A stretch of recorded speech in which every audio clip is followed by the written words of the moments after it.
Stevens here. I'm going to be going solo today. Frank is in Hawaii right now watching his daughter graduate from college. Got her 4-year degree. It's kind of a trip. You know, me and Frank have been at this stuff for 10 years now. You know, I remember when his daughter was, she was in junior high school. Andrew, she was in, this is how you know you're getting old. His daughter was in junior high school. Now she's getting a degree. It's pretty wild, isn't it? I mean, I remember because she lives in Hawaii, Frank lives here. So, you know, I would see her, she'd come out every other year, and, you know, Frank would go there to see her. You know, she's just a little tiny kid. It's unfathomable that she's graduated from college, but good stuff for dads, man. It's good stuff for dads. You know, the irony is that Frank hates Hawaii. Like, he's the only person in the world who goes to Hawaii and complains about it. So his daughter's going to be coming to the mainland. Is what they call it over there. So she's going to be coming over here. And it looks like she might be going to the University of Washington. So we got a lot of Washington people. Maybe you guys can help us out if you're up there. She's got a couple other areas. Anyway, so you're stuck with me alone today. So if anyone wants to call up and they've got any topics, feel free to give me a buzz. Except for my wife. Okay, so any topics that you guys want to cover, just feel free to call me at 707-330-1272. A couple of things I do want to go over here. So we got Christmas right around the corner, next Monday, and then of course shortly thereafter we have New Year's. You know, we got 2018, and you know, I kind of start looking at you know, not only where we stand. You know, what we do is we sell pots and pans. And you guys who are loan officers, you're the gold miners out there. You mine the gold. We sell pots and pans. So my business, like your business, is affected by the economy. Or at least I use that as my excuse. We're affected by the economy. Now, it stands to reason that we could work harder in a slow market and pick up market share, of course, you know. But, you know, with our whole team, just assuming everything is going up, then we should go up, and things go down, we go down. So where's the economy now this time from last year? And is there a difference? Now, can we actually in this country, can we have a conversation about this without becoming total partisan pricks? You know, to where we're either going to say Trump does everything right and nothing wrong, you know, Barack's the dick, or, you know, or Trump does everything wrong and Barack's the great guy. You know, it seems right now everything is just so divided one way or the other. But, you know, when you look at where we stand right now, where are we at with housing? I mean, our economy is off the charts. If you look at this, superlatives across the board. You know, we've got you know, unemployment figures that are at 20-year lows. We've got new jobs that are at, you know, 25-year highs. Our GDP is, you know, it's gone up over 4%, the largest it's done in 50 years. You know, we just saw tax reform. I don't want to get into if you like it or you don't like it, but tax reform may be bad for you, but it's going to be good for the overall economy. We're in a fundamentally different place than we were just a couple of years ago. And does that reflect in your business?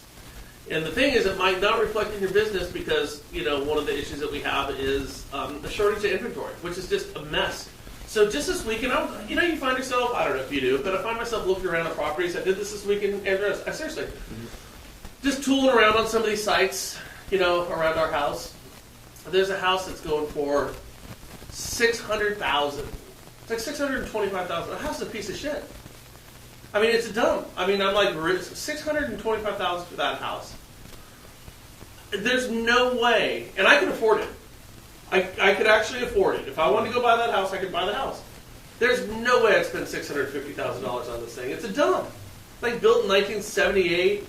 You know, it's just nothing's been updated in it. The backyard's just a mess of weeds. You know, it's like one of these older tract homes. I mean, it's like a 4-3, but it's just a dump. The whole place would have to be gutted. And $600,000 for this.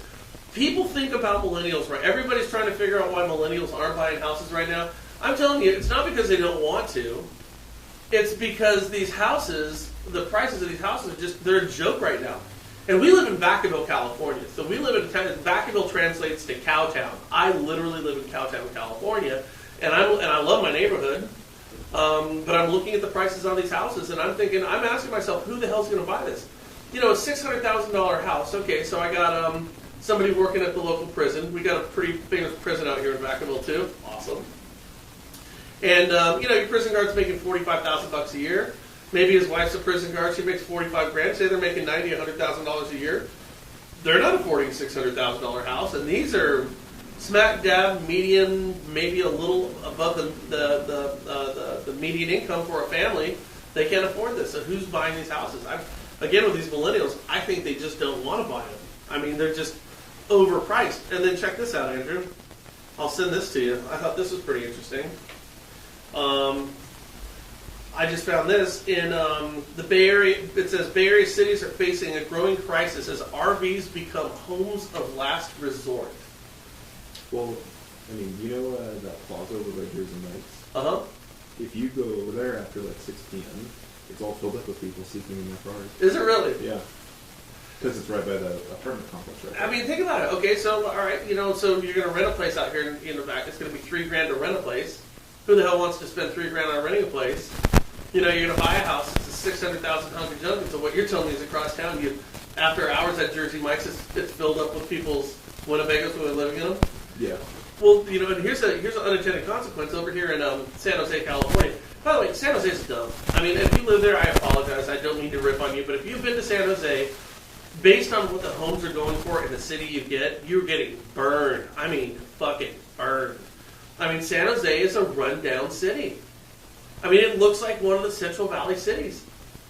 But to buy a house there, your 1,300 square foot, 1978, L-shaped, first-time home buyer house is going to cost you north of $1 million. I mean, think about that. North of $1 million for that.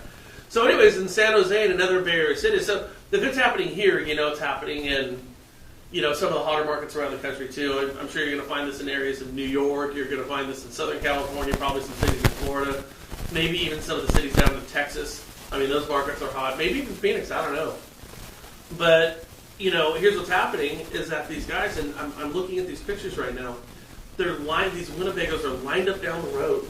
So I've got my house. I just spent my $1.5 million on a house in San Jose, and then the next morning I've got some guy in a Winnebago sleeping out in front of my house. And there's no solution to this. What are you going to do? There's no easy solution. I guess you can tell these guys to move along, but if I've got my car registered and I'm parking on a street, I mean, I don't know. What's the solution to this? So. You want to prognosticate. And by the way, if somebody wants to call in at 707-330-1272. 707-330-1272. Someone should start investing in opening up a bunch of trailer parks. Opening up a bunch of trailer parks? But what's the solution for this? I mean, the thing is there's one or two things that you can do. You can build more houses, okay? So we need new home construction to go up. But we have a labor shortage crisis in this country. It's one of the things with Trump's policies, the concerns over deportation, and illegal immigration is down by over 30% in this country right now. And like it or not, it's a lot of those. Frankly, a lot of skilled labor has gone back down to Mexico because they don't want to get deported. Skilled labor, people who are tin knockers, know how to swing a hammer, put roofs on, lay concrete, that type of stuff. A lot of that skilled labor has left the country. And when you're looking at, we've talked about this a million times, when we look at what's taking place with the natural disasters, that one down in Southern California is now the third, do you know this? It's the third largest fire in the state of California, the one that's going on right now. And the fire is bigger than the entire state of New York. So imagine all of New York, the whole damn state, upstate, downstate, everything, all of New York burning to the ground. That's how big this fire is, and it's only 40% contained. And this is on top of the fire that we had here in Northern California, which is bigger than anything I'd ever seen in my life, and I've seen a shit ton of fires. I've lived in Southern California and Northern California. So you have both Southern and Northern California that are going to, demand skilled labor, contractors to go out there and fix that. And I don't know, I know I spoke to some friends down in Houston, and they seem to have a lot of that cleaned up, but, there's work down there and still in Florida. So the question really becomes is if we have a shortage of labor, is it realistic to assume that we're going to be building a bunch of houses, which could maybe bring affordability back to some of these markets? And all indications are it's not. It's just not. We don't have that right now. There's too many of our key indicators suggest otherwise. In fact, if you really think about it, with our shortage of labor, our shortage of contractors, and the need to fix what's broken and our need for new home construction, one would speculate that home values are just going to keep going higher because we're not going to get it there. Folks listing houses to move up. We've already seen here somebody who's sitting on a 3.5 interest rate. They don't want to move out of that house. They saw the problems of years past, and they're staying put. So we don't see the solution there. The other answer is that, well, we could start making a lot of money across the board, more money. Now the economy's doing good, but if you get a 5% raise or a 7% raise, is that going to really offset a property going for $200,000 more than it did just a couple of years ago? The answer is no. So we can't look at our collective income to offset the cost of overpriced houses. So the only solution as I can see that's left is if we are going to fix things, is we have to start looking at some of the creative financing of years past. I mean, how do you guys feel about bringing back interest-only loans? Is it a good idea? Or is it just starting to erode away at all the good work that's been done up until this point? Or what about some of these, interest-only loans fixed for 3 years, fixed for 5 years? Are we just kicking the can down the road? Is that a good idea? What about some of the negative amortization deals that we had? Wells Fargo. I had conversations with Dave Stevens. He used to be a World Savings account rep when he got into the industry. These are all neg-am deals, and they were great deals. Is it reasonable to bring those back now?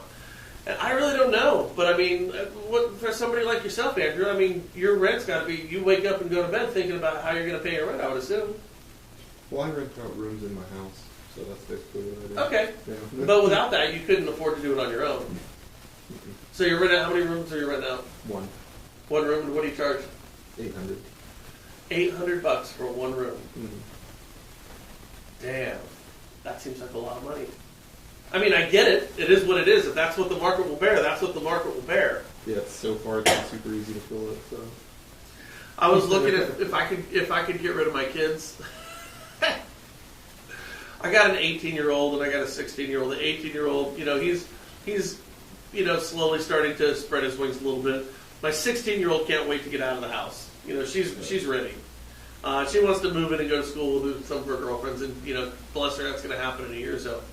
But I was also looking at some properties out in the Berkeley Hills, and you can rent like a 3-2 there for $6,000 a month. A 3-2. But the cool part is your view from the Berkeley Hills is of the Golden Gate Bridge every morning. yeah. Now I'd almost pay $6,000 for that. That might be worth it. Yeah, maybe. But think about that. That means when you wake up in the morning, take 3 crisp $100 bills and just rip them up. You know what I mean? Yeah. I mean, it's crazy. So, anyways, I don't know what you guys think about it. Like I said, if you wanted to give me a buzz and let me know your thoughts on it, it's 707-330-1272. The other part of it is I guess you could have, you have areas like Palo Alto, and again, every market has their nice areas that are more expensive areas. Like Seattle right now is a joke. It's super, super expensive up there. But how do you feel about the use of, Andrew, let me ask you this. Mm-hmm. The use of eminent domain to build affordable housing. So how about if you go ahead and seize public property for the greater good? That's what eminent domain is. Mm-hmm. Basically, I'm taking your shit if you like it or not. And we just carve a line through every major city in this country, and we put affordable housing in there. So what you do is, see, half of the problems of building a house in California, it's the permits. Mm-hmm. It's all the permits. Yeah. And the studies that you need to run, the environmental impact reports, and all this stupid shit. Okay, so here's what I suggest: we waive all the permits, we waive all the environmental impact reports, which are just all they do is keep people employed. So you waive all this junk, and then you put in cookie cutter homes. Okay, so you make them all the same. They're all 2-bedroom, 1 bathroom with a communal living and dining area. Okay. You make these things about 800 square feet. And if they're all, and maybe you make a 3-1, if you have a bigger family. And then what you do is you price fix them. So to physically build these properties, say it costs $70,000. So you sell them for $120,000. And then what they did in the city of Davis is you can only sell those homes at a percentage above their acquisition price. So let's say you get a 3% appreciation a year. The market's doing 20%. You can only sell at 3% appreciation. Okay? So what you do is you build in every city, and you allow these people who are firefighters in these cities, police officers in these cities, EMTs, waitresses, garbage men, teachers. I mean, think about that. A teacher in San Jose, $70,000. You can't even afford to rent anything out there. If the median sales price for a home is $1.5 million and you're a teacher making $50,000 a year, they couldn't afford that bedroom in your house. I mean, think of it. Your $800 bedroom in San Jose, if I'm doing the math on this, is going to cost you about $2,400 to rent it. You literally can't afford it. So it's kind of a trip, and it has to be addressed. It's this dirty little secret that nobody's talking about, but affordable housing, not for the folks on the lower rungs of the socioeconomic channels, but now it's starting to hit the middle class, and even in some areas, the upper middle class. Again, I'm looking at some of these places. There's no way in hell I'd buy that house. Never in a million or 600,000 for a hunk of junk. Not a chance. All right, here's another one I want to talk with about folks out there. I'm curious how this is affecting loan officers and real estate agents. But everything's going instant. Okay, so for your mortgages, for example, all your verifications. When we used to get verifications, we used to actually have to lick an envelope, and we would send a verification down to your bank. Okay, so you send it, then it's going to hit an inbox. Then what's going to happen is somebody's going to have to open that. They're going to fill out what your account is, what your average is over your past 12 months, and all the stuff like on your free deposits. The reason for it is it's a check and balance to ensure that I'm not providing doctored bank stuff. So it's a check and balance. But that used to take 2 weeks to get back. You know, you would send it in the mail, a couple days there. You know, take a week and a half to process, a few days back. So now all these banks, what they have is they have digital online, quick returns. So you can go in there and find out what it is right from the bank. So all these mortgage lenders use these instant verification systems. So the instant verification they can do rents, obviously mortgages, deposits for your checking account. And they do it with the IRS. So I'm not giving you fake W-2s and tax returns. And Fannie Mae is going to be running out in February, Fannie Mae is going to be running out with a system where you can instantly verify all of these things, and we're going to be using that on Pre-Up 1003. But in the run-up for this, the Internal Revenue Service has changed how they are verifying a person's returns. And they started this on December 8th. It's called your Verification Express System, okay? Your Income Verification Express System. So they rolled it out on December 8th, and then on December 13th, I'm curious if this is hitting any lenders out there. On December 13th, they quit returning these things. So they started having hiccups with it. And the IRS has actually acknowledged that they have a problem with this thing. So for them to come out and say, yeah, something's not working right, that's not good. And here's the problem with that. The problem is that if you don't have your verification of income through the Internal Revenue Service, your loan's not funding. It's just not going to happen. You're not going to fund it without that verification back in hand. So if you don't fund the loans, then you don't close the deals. If you don't close the deals, then you got to extend locks. Then people who had already set moving dates are now moving out of their houses because somebody's moving in and they're living in a Motel 8. Now, if I'm living in a Motel 8 and I've got all my worldly belongings that are sitting in a U-Haul truck around the corner of it waiting to get heisted by some jackass, I'm probably not a very happy person. So if you get your buyers who aren't happy because they're living out of hotels, who do you think they're going to, direct that anger towards? And even if it's not your fault, it's going to be the real estate agents and lenders. So this is going on right now. I'd be curious to find out anybody who's had deals that were supposed to close this last week. Have you been hung out to dry with some of the stuff that's going on with the IRS? But it is worth pointing out here, if you have not had one because you don't have a deal, I'm sorry, you need to get your ass to work and get a deal. But if you have a transaction that's going on right now as a real estate agent, you need to talk to your lender. You need to find out if they're having any problems with the IRS and their income verifications. You might have a deal that's supposed to close next week, and there might be a problem. And maybe your lender's not even completely aware of it. Depending on your shop right now, you have a processor who's going to be sending off for this stuff. Even the processor might not be thinking about it because they're dealing with a bunch of files. But what you need to do is find out if you've got some problems going on with your verifications from the IRS. Now, as a real estate agent, what you don't want to do is you don't want to go to your client first and say, there could be a problem here. Because all that does is stand to get everybody wound up and bent out of shape. And if there's not a problem, then let's not create one in the first place. And that whole idea of creating problems in the first place, I've seen a ton of over my years in lending. So make sure that you're talking with your lender first to see what's going on, if there is any problems with it. Because again, these verifications are more or less instant. So, I mean, if they're hung up by a day, that's one thing. If they're hung up by, a number of weeks and you're not getting your verification sent out quick enough, then it could be a problem. I'm going to pull this. I'm going to send this over to you, Andrew. Okay. Now, just because this mirrors kind of what's going on here, how do you want me to send it to you? In fact, here's what I'll do. I'm just going to post it. I'll post it for everybody to see on this. Yeah, that works. All right, hang tight, guys. This is going back to affordability. And this is what we're up against. See, when your home values are rising like this and our incomes are stagnant, there becomes a point when your payment intersects what you make, and that's when the housing market has hit a wall. So let me go ahead and post right here. It's going to allow me to post something in here. You should just be able to comment on it. No, but I want to put something in here. It's not allowing me to. What do you mean by that? I got a graph. No, yeah, but like, where are you trying to put it? Oh, I know why. Never mind. Okay, so here we go. No, it's still not letting me. Insert an emoji? No, I want to put a graph in here. Why won't it let me do that? You're on my Facebook right now, aren't you? Mm-hmm. You won't be able to insert an image, so I would probably just put the link to whatever website you're looking at. Okay, let me see if I can pull this link up for you. Because this is going to be very telling for you. It's not going to let me. And then you just paste the URL in the comment field, like what I'm doing up here. Okay, so what I'm doing is, hold on a second here, come over here, Andrew.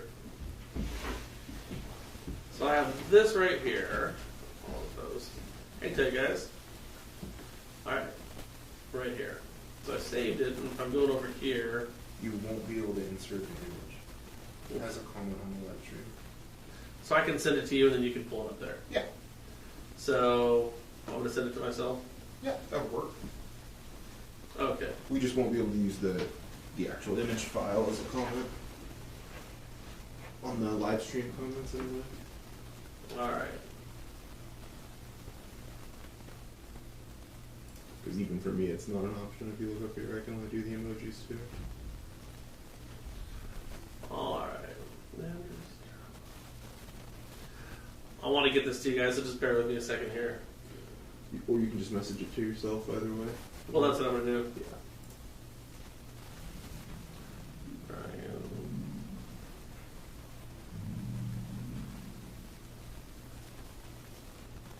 Alright, one more time.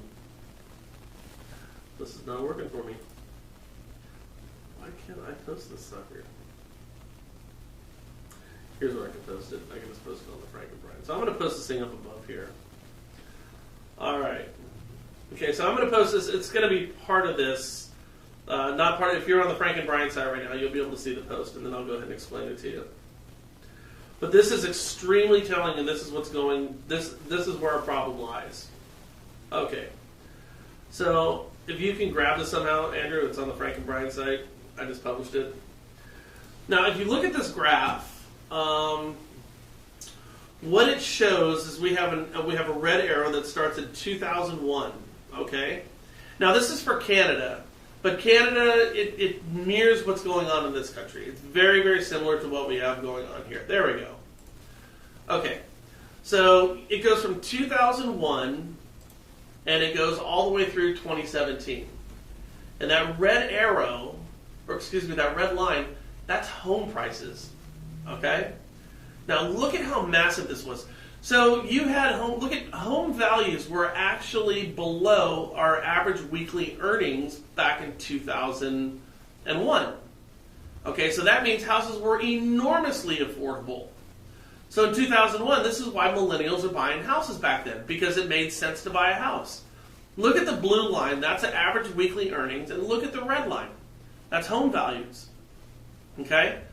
So basically 2001 to 2011, houses were extremely affordable. All right? Now, basically you can see the recession down there on 2009. You see that dump. Okay? And then we see home values that are starting to, we see them spiking up. Okay? Now, look at the values on houses right now. Home prices versus weekly earnings. I mean, look at the difference there. So it's literally flipped upside down. So we've gone from, in 2001, an extremely affordable market to an unbelievably unaffordable market. So now think, we've been talking about millennials from 2012 to 2017. Why can't we get millennials? Millennials. Well, if you're to believe this graph, it's because they can't afford them. I mean, if you have a house and you're selling it, and you're putting a couple $100,000 and you're moving up, maybe then. But if you're starting from the ground up, it doesn't make sense to buy a house in this market. You know, see where the lines intersect in 2011. Anything left of 2011 where home values on this chart are below what our average weekly earnings is, it makes absolute sense to buy a house. Buying a house is going to be cheaper for you than renting. Now, when we go past 2011, look at what it costs to purchase a house. So you're going to put 3% down, get an FHA deal, have 2 forms of MI that are going to sit on there for the rest of your life? I mean, no, it doesn't make sense. Absolutely doesn't make sense. And I'll tell you another thing here too. And I don't have this in front of me, but I'd be willing to bet you if you go from if that number, the affordability on the left, the reason why it's so low, because you can be saying to yourself, well, wait a minute, Brian, I had a house in 2002, 2004, and it didn't seem like it was that much more of a burden. And frankly, think about it, interest rates were even higher back then. I mean, in 2001, 2002, 2004, we were selling 6 to 8.5% interest rates. That's what we were selling, twice as much as what you guys are selling now. So even though interest rates were twice as high as they are right now, it was drastically more affordable to own a house. You know, like I said, millennials, they're not buying houses not because they don't want it. Shit, why would you? If you're to believe this graph to be accurate, if you believe that this graph is also going to be very similar for the United States, and in fact it is. I mean, you understand, look at the graph, Andrew. You understand what's going on there, right? Yeah, I can see it. I mean, can you see, does this explain to you perfectly why somebody's not buying a house? Mm-hmm. I told you a $600,000 piece of shit in Vacaville. Well, yeah. But keep in mind, back in 2009, you know, right after the crash, you know what that house was going for? I'll bet you it was going for $150,000, $200,000. I'll bet you anything. Maybe $220,000. You know, $220,000. You're going, well, wait a minute here. I'm going to buy this house. This makes sense to me.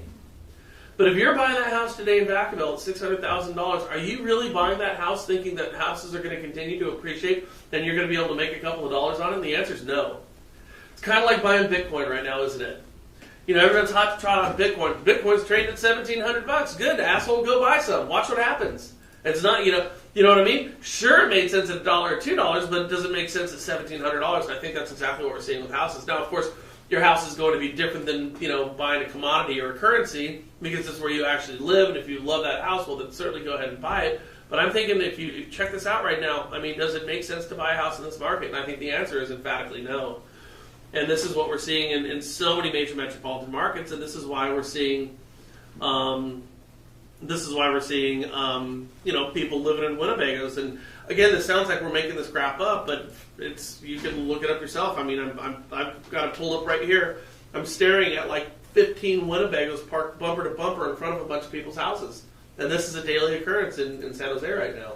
Is it really just as expensive to build a house? No, here's the problem. It's not that it's just as expensive to build it. Well, acquiring the land is going to get you. The land is what's going to cost you. Okay, building the house is not going to be much different from San Jose to Vacaville because, believe it or not, people will commute from here to San Jose to build houses. I mean, I know people who commute to San Francisco all the time and are working. You know, they make good money right now. They probably should be making more, but the cost of labor is going up. You know, the cost of wood, it's relatively the same anywhere in the country. So the price of wood in Arizona, let's think about that. Does it cost more to build a house? Okay, well, basically, houses are built with Doug fir 2x4s. Douglas fir is a tree, and it's a 2x4. How many Douglas fir trees do you see out in the middle of Phoenix, Arizona? Yeah. None, right? Yeah. Where do you find Douglas firs? You're going to find them in Oregon. You're going to find them here in California. You're going to find them up in Washington. So, theoretically, wood would actually cost you more to build a house in Phoenix, Arizona than it would in California, Oregon, or Washington, because we actually have the mills here. We chop them down here. We mill the wood here. And then you got to ship it there. The shipping cost would add on to it. Mm-hmm. So the actual construction of a house is not what's really bogging us down. It's skilled labor. Who's going to swing that hammer? You know. Now, all right. So Andrew, you can work on a computer pretty good. Can you build a house? Mm-mm. Right. So skilled labor is the problem that we're having right now. And the funny thing that I'm seeing here is, and this just cracks me up as I'm staring at it right now. This just came out today. It says builders, new policies improving the housing market conditions. And right now, builders' confidence is at an 18-year high. So new builders, you guys, I don't know if you know this. This is the funniest thing. They do a survey every month, the National Association of Home Builders. Okay, every month they go to all the home builders and they ask them what their confidence level is, and then they report this. What's your confidence level? It's basically asking what's your moody level. Well, how are you feeling today? Are we feeling a little sad? Or are we feeling really confident? But they do this. They actually go to new home builders and they do a survey of their confidence and they report it as if I give a shit how a builder feels about something. And because we have so little to talk about in the mortgage industry, I guess seeing if builders are sad is something we talk about. But anyways, we got builders' confidence. It's at an 18-year high. Why is it at an 18-year high? I mean, think about this. We're talking about all the problems in housing. By the way, we want them sad. You don't want new home builders happy. You want them sad and scared. Okay? Because when they're sad and scared, they don't know if they're going to be able to sell the houses they're building. And that means they lower the price and they give concessions. Okay? Think about this. When a new home builder, their confidence level is low, when they're not confident, it's because they're concerned if they're going to be able to sell their inventory. Because what does a new home builder do? They build homes. They build homes in good markets. They build homes in bad markets. Because if they're not building homes, they're not making money. And if they're not making money, their shareholders get pissed and their share prices go to shit. And these new home builders, their net worth goes down. So new home builders build homes in good markets and in bad markets. So from a consumer point of view, you want new home builder confidence to be really bad. You want kind of like your ex-girlfriend. We want low self-esteem from our new home builders.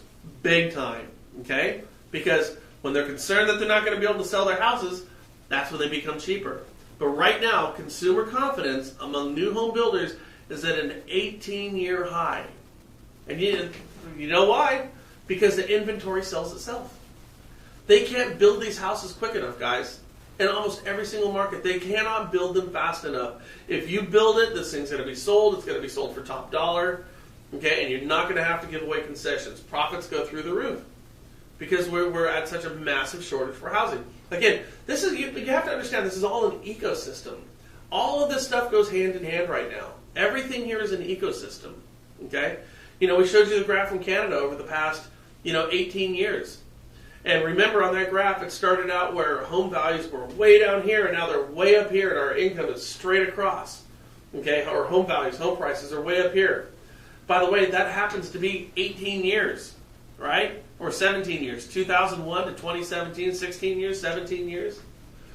So over that 17-year span, new home builders have never been as confident as they are today.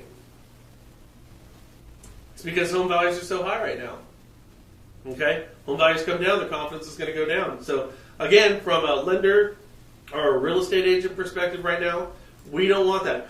Builder confidence improved in December to its highest reading in 18 years as builders say the housing market conditions are improving due to new policies according to the Housing Market Index by the National Association of Home Builders and Wells Fargo. Builders' confidence increased 5 points to 74 in December, up from the downwardly revised November reading before the downwardly revised revision, November showed the highest level of builder confidence in months. Now, December's increase places builders' confidence at its highest level since 1999. Okay? They say it's because of new policies. No, it's not because of new policies. It's because as quick as they can build a house, they can sell it. The price of wood hasn't changed. And the thing is a lot of these lots that these builders are building on right now, they pick these things up for pennies on the dollar in the recession. You know, so basically, I don't know if you saw this where you live, but where we lived, we saw like all these foundations, okay, and roads put in and curbs put in and weeds up to your neck. So what happened was these builders, you know, in 2008 and 2009, they had acquired these massive lots, and they started construction when the housing market took a shit. And a lot of these new home builders, they went out of business. And so what they did was in an effort to keep their doors open and recoup their money, they took a lot of these lots and they sold them off to more established builders for pennies on the dollar. So the houses that are being built today oftentimes have these lots that were acquired a decade ago. So the reason I bring that up is because the cost of acquisition for the land is fixed. It's not based on today's measurables. It's based on where they were a decade ago. And a decade ago, they were pennies on the dollar. So the cost of acquisition for the land is fixed. That's already done. The cost of materials to build these things is fairly reasonable. I mean, they're still building houses in Mississippi and Alabama, aren't they? So the cost for the wood and the roofing materials is relatively fixed, so that's cheap. Okay? So what we're seeing is massive profits on these houses. The biggest issue that new home builders have right now is getting enough qualified people to swing hammers to erect these buildings. That's the biggest problem they have. And as an unintended consequence of this whole mess, property values keep going through the roof. Again, it bodes well for people who own houses, but if you're in the real estate business, we are not in a housing crisis, but we are definitely in a mortgage recession. Okay? It's because the number of loans we're writing, the number of homes that we're selling is not enough to sustain the number of people who are working in this industry. It's just not. There's only so many purchases and there's only so many refinances to go around. Sure, rates are great. Sure, the economy is doing great. I'm not saying we're in a we're not in a recession or a depression any longer. We absolutely are not doing that. And people who own homes, which by the way is at a 50-year low, I don't know if you know this, guys, but fewer people actually own the homes that they're living in right now than they have been since you've been alive. That's not good. You know, when Fannie Mae and Freddie Mac were selling off these massive portfolios of homes, they were giving these to asset managers and selling them on a one-off basis to people like me and you. They were selling them to hedge funds to turn them all into rentals for pennies on the dollar. That's what they did. So, you know, with less inventory and a ravenous minority who actually want to buy homes, who want to own homes, are willing to pay that extra cost for those homes. As a result, home prices have gone up. As a result, new home builders are happy. Okay? But we have a shortage of labor right now to build these houses. If these new home builders could build twice as many houses, they would. They'd make twice as much money. They simply can't do it right now because they don't have the skilled labor. So this is something of a problem. So the question then becomes, do we have any recourse on our end that we can do in order to offset these costs? Gilbert, I see up there, Jimmy Garoppolo. Yes, Jimmy Garoppolo does look fantastic as a quarterback right now, doesn't he? So it's a real interesting conundrum that we have right now. And we're in a pocket over here, the People's Republic of California, run by a bunch of communists and hard socialists like Moonbeam Brown. But it does make you kind of wonder what's going to happen, because you say something has to give. Well, what's that one thing that can give, that can go ahead and shoot this stuff ass over tea kettle? You know what it is?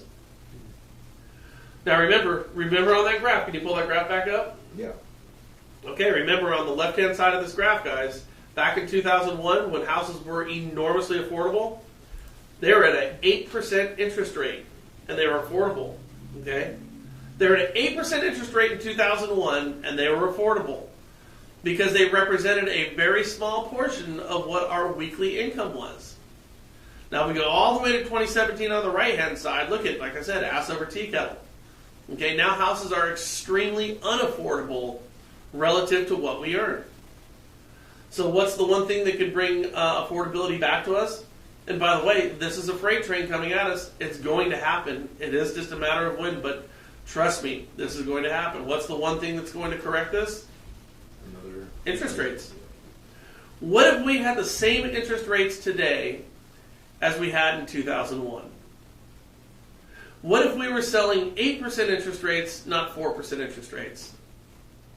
That $700,000 house, Andrew, might as well be a $900 or $1 million house. Seriously, that's what your payment would be. You know, the whole idea of home ownership, you don't own your house. Your bank owns your house. If you do everything right, you'll own it in 30 years or 15 years. But you don't own your house, the bank owns the house. So if we had 8% interest rates today, what would happen to the housing market? I mean, it's done. Here's what happens to the housing market. That guy with the 4%, you're going to stay put. I get that. But guess what? The new home builders, nobody's going to want to buy houses anymore. A $600,000 house, they're going to try to get 4 for it. They're going to try to get 3 for it. That means the new home builders, they're going to have to cut theirs down into the 2s. You know? So you start cutting that back in the 2s, that's where you're going to find a correction here. And we've already seen that the Feds are looking at 3 interest rate hikes this year. We just saw 1. We're going to see 2 more. When do the Feds raise rates? When the economy's doing well. What's the economy doing right now, guys? It's kicking ass. With a kicking ass economy, we're going to see a much more aggressive Fed. A much more aggressive Fed is going to ultimately mean we're going to have higher rates on houses. And I know it's not a direct correlation. You don't need to send it to me. But ultimately, that's what we're going to see happening. Is that it's going to start costing money to borrow. Okay? And when it starts costing money to borrow and money gets more expensive, you bet your ass it's going to find its way down on a rate sheet. Your 4% will no longer be 4%. Your 4% is going to be 5, 6, 7. I mean, I remember the first time I saw a 6% interest rate. I couldn't believe it. I'm like, Jesus Christ, this is low. I can't believe it went to that. Then we get down to the 3s. So yeah, so unless we do something about it, interest rates are going to be that natural correction to the market that we're in right now. So I think we do need to see, new products coming available, new products coming out that are going to help folks out. But it's, Andrew, how old are you? 26. 26 years old? Yeah. So you're a millennial. Would you want to buy a house? Mm-mm. You would not want to buy a house. No. Why? Well, I think they're really expensive, and I would prefer not to. I guess I would want to build my own house. I guess that's really the route I would want to go down. Is that feasible? No, and I know that. But what about buying a house and fixing it up? What if you could buy your house for $180,000? Maybe. What are you paying in rent right now? $2,300. You're paying $2,300 rent right now. So what if you could basically own that house, but your rent was $1,600? Would you buy a house? Sure. At that point, why wouldn't you, right? Yeah. And by the way, that's where we were in 2001. Yeah. See, I would do that. Yeah, because it makes sense to. Yeah. But in this market right now, that house that you're in is probably worth $450. I don't know. I mean, somewhere around there. Nothing in Vacaville is under $400,000. I mean, nothing. So, I don't know. It's kind of interesting, but like I said, something has to give. I couldn't believe when I was looking around this weekend, checking out houses, property values in our area, just looking at it. I was shocked. Oh, it's super crazy. I mean, I was straight up shocked. I don't get who's buying these houses. I mean, having written loans for in Vacaville for 20 years, I know the people who live here. I've seen a decent sample size of people who live here. I know what people make for for a living, and I just don't know who's buying that stuff. And yet, but that's what it's just. I think it's crazy. Yeah. So, anyways, we speaking of values, and I know we talked about this before, but we are seeing an industry that is starting to possibly move away from appraisals. I find that crazy. I find the whole thing crazy. All right, so let's see what we got here. All right, tell me if you think these are the top 10 stories of the year. Okay, here's the top 10 stories for 2017, guys. And you can pull that back down. I want to see any comments. And if anyone wants to call in again, 707-330-1272.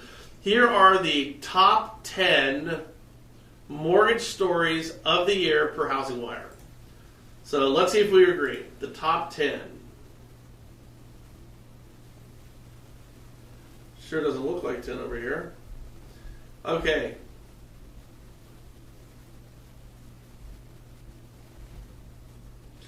So FHA increases their loan limits in nearly every area of the United States. Well, I mean, FHA is always going to set what their loan limits, what they're going to be based on what home values are doing, so that makes sense. I mean, it makes sense for FHA to go ahead and increase their loan limits everywhere. Here's a question I have: what happens if we do see a correction? Does FHA go ahead and do they correct downward, or do they lag behind? I don't know. Here's a question I have for you. I was talking with somebody who was smarter than me, and he said, "Why don't we just do away with jumbo loans? Why do we have jumbo loans? Why don't we just make conforming go all the way up? Why do we have to have separate pricing for jumbo? Why not just set your conforming? It's better pricing there. Why do we have to have a separate product for jumbo? Would it be better for the housing market if we didn't have separate pricing for jumbo?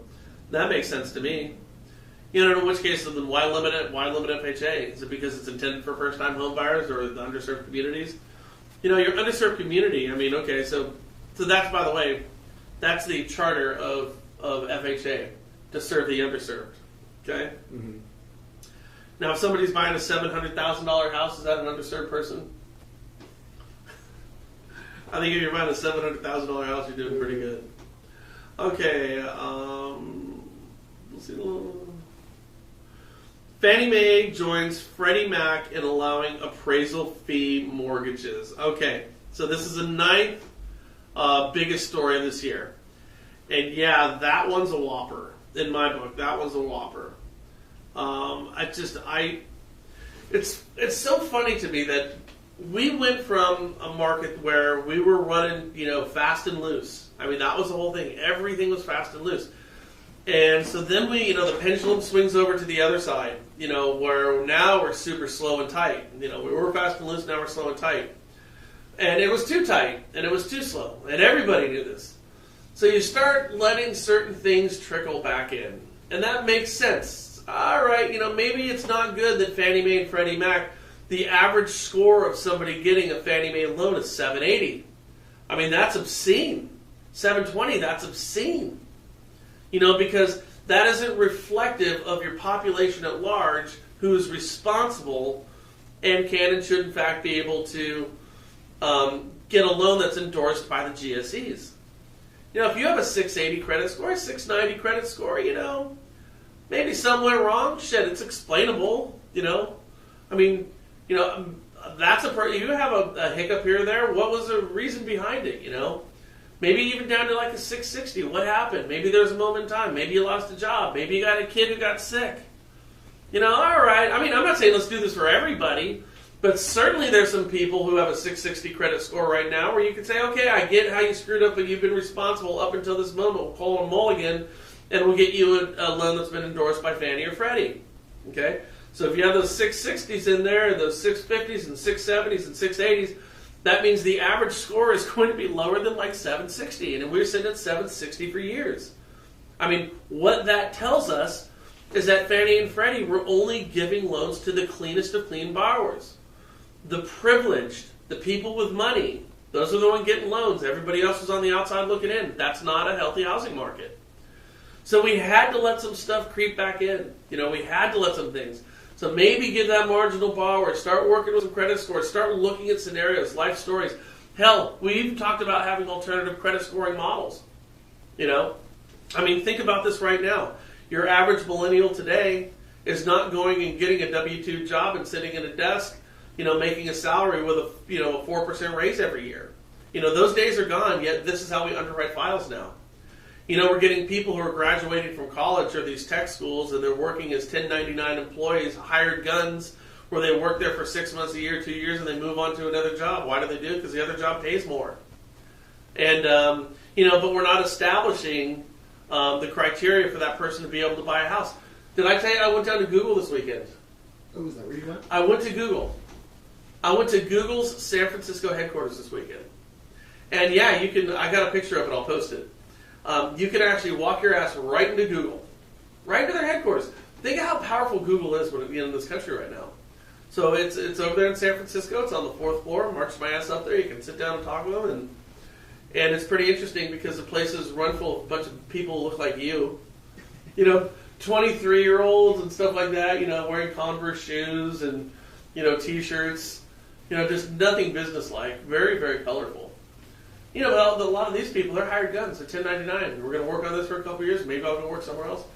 But that person, though probably more qualifiable to get a house, can't get a house because they don't meet our underwriting criteria. You know, you look at some of these migrant families, and a lot of migrant families, they have different scoring models because they don't use credit in a traditional sense. So they're on the outside looking in right now. So I'm looking at, like, you know, the behavior of, you know, people in this country and how we go about our lives now.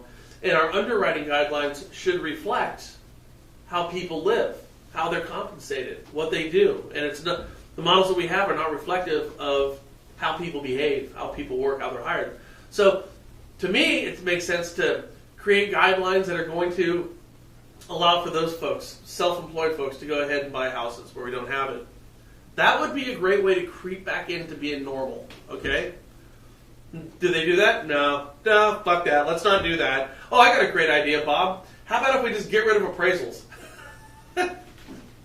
You know, they come back in with an appraisal-free deal. I mean, when we were selling 228s with 3-year prepays, you know, and 327s with 4-year prepays, where you're going to go from a 2.99 start rate up to 14% overnight. When we were selling those junk loans, guys, even back then, when we had stated income deals for W-2 employees, I mean, think about that. So you could state your income. Where do you work? Denny's. How much do you make? $50,000 a month. No, you don't. No, you don't. No, you don't. No, you don't. Oh, I know. We're going to call you an executive chef. You're not a line cook. You're an executive chef. All right, well, maybe you make that. You know, stupid shit like that. Okay? Even when that was going on, we knew that an appraisal fee deal was the dumbest thing that you could possibly do. Because, we all know this, real estate 101, that property acts as collateral against the loan. More important than the borrower is the collateral, okay? I mean, more important than your 780 credit score, 30% down money in the bank, guy, gal, family who's buying that house, is the collateral. The collateral is the most important part of the loan. Because without that collateral, if that person walks, you're screwed, right? And yet now, what we're doing right now, and this, I'll tell you, this might be the biggest story for me. The fact that we're allowing deals to go through that don't have appraisals, because we have different valuation models that somebody's gotten, you know, hot to trot about in the past couple of years, that we've created some type of AI that's going to go ahead and give you what that value of that property is going to be worth 3-4 years down the road. There are so many variables at play right now that it would be impossible to do that. The only thing that you can guarantee right now, guys, in the housing market is things are going to change. That's the only thing that you can guarantee. I guarantee you, shit's going to change. Home values are going to go up, they're going to go down, rates are going to go up, they're going to go down, we're going to have recessions, we're going to have depressions, we're going to have hot markets. It's going to change. Everything will change. So to have a predictive model that's going to tell me what my house is going to be worth in 3 years, and we're going to use that in lieu of an actual appraisal, that is so seriously a problem. Okay? The only thing that you can determine is what the value of that house is today. The only thing that you could absolutely do on a file when you're considering the collateral is determine the value today. We don't know what's going to happen in 3 years. I think I saw there's a 27% chance that crazy bastard in North Korea is going to try to hit us with one of our nukes. What's that going to do to California's own values?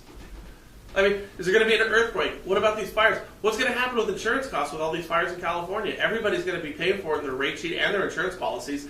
You don't even need to be in a fire area. Guarantee you, you're going to pay more for insurance because these insurance companies are going to need to recoup the billions that they're going to lose, period. No ifs, ands, or buts about that. If you're buying a house, your insurance is going to be more expensive next year than it was this year.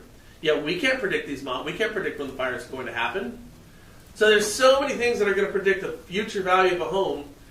It makes it impossible and kind of foolhardy and foolish and, you know, and a little headstrong to think that you can do this. I mean, how cocksure are you that you're going to figure out what's going to happen through? Tell me who's going to win the Super Bowl in 3 years. Tell me with a straight face. Okay? I know who won it last year.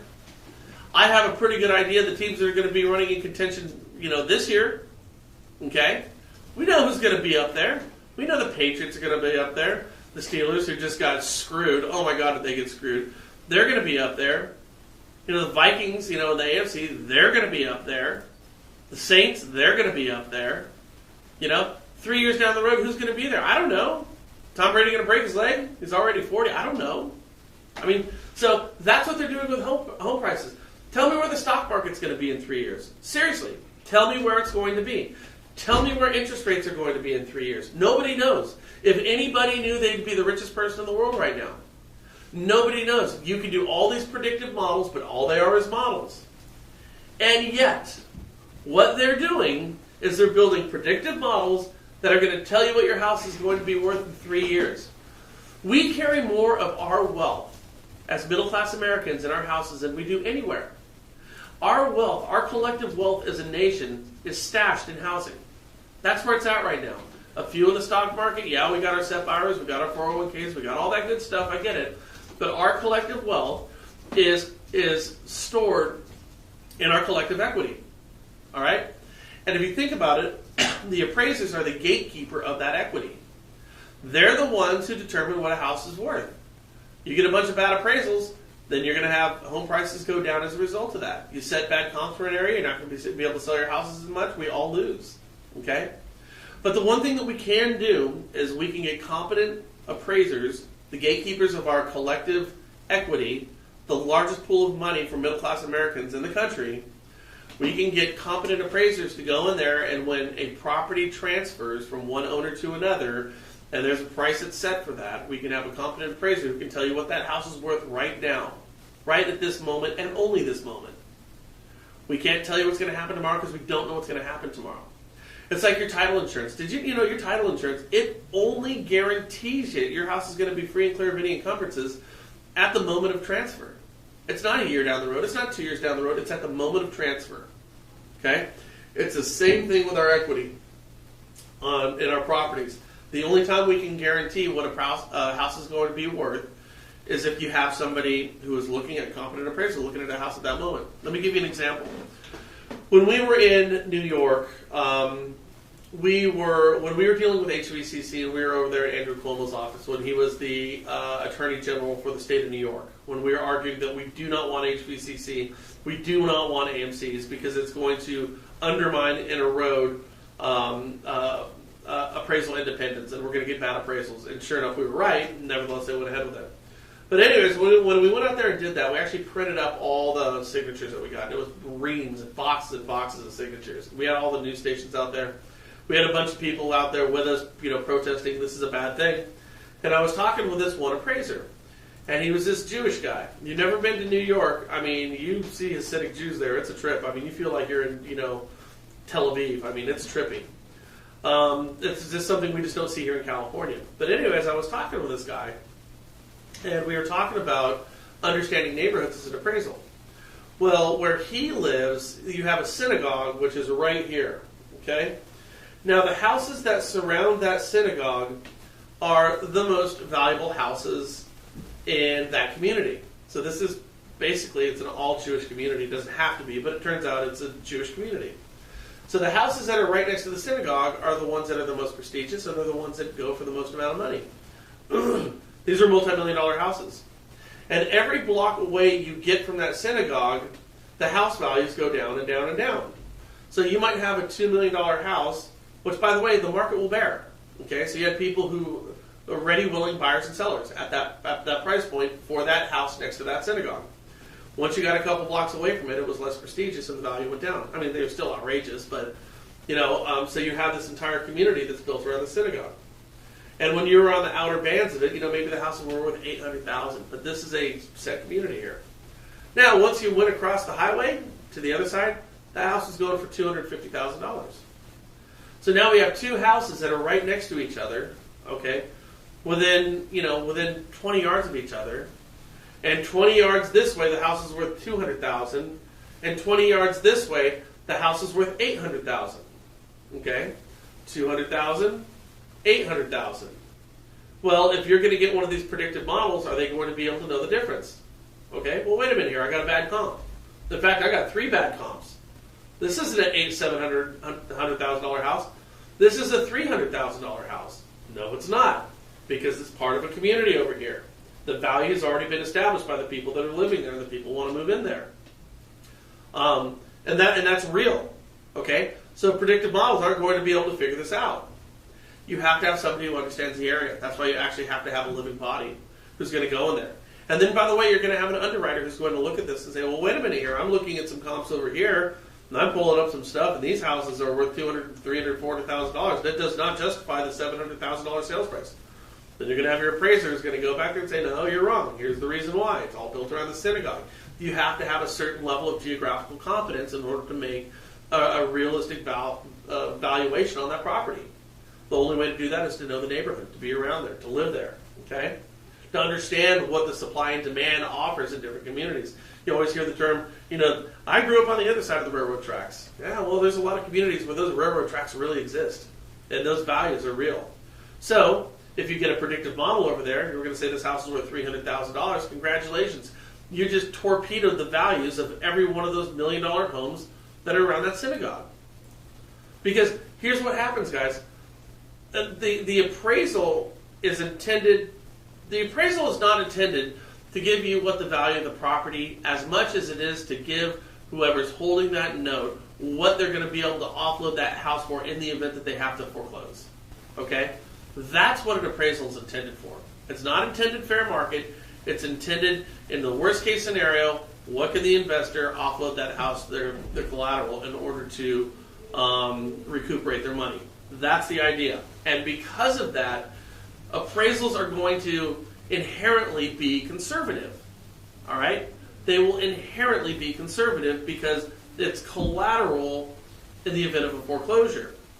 So, in the scenario that I just laid out for you, when you have the $1 million community that's built around the synagogue on the other side of the road, you've got $200,000, $300,000 houses over there. It's going to be the instinctive nature for the appraiser and even for the underwriter to second guess what the hell is going on there, and you're going to have to put together a compelling story. You're never going to find an appraiser or an underwriter who's going to say, my God, you got this thing at $300,000. Shit, I think it should be $600,000.